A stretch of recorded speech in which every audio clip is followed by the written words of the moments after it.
Naitwa Venerable Canon Thomas Jero. Mimi ni mchungaji wa Karegere Parish.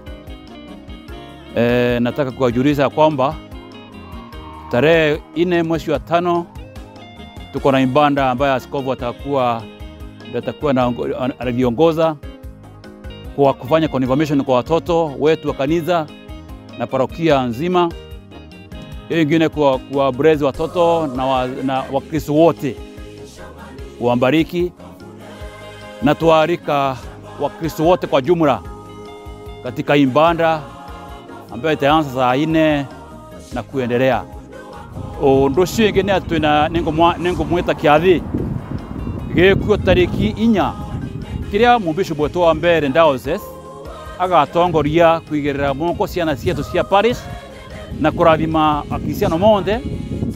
Ndoshio ingi no gwakorwa kirathima ciana cietu na nituramwita gundu kuonthe thiini wa mbere diocese na Embu county yonde. Karibuni.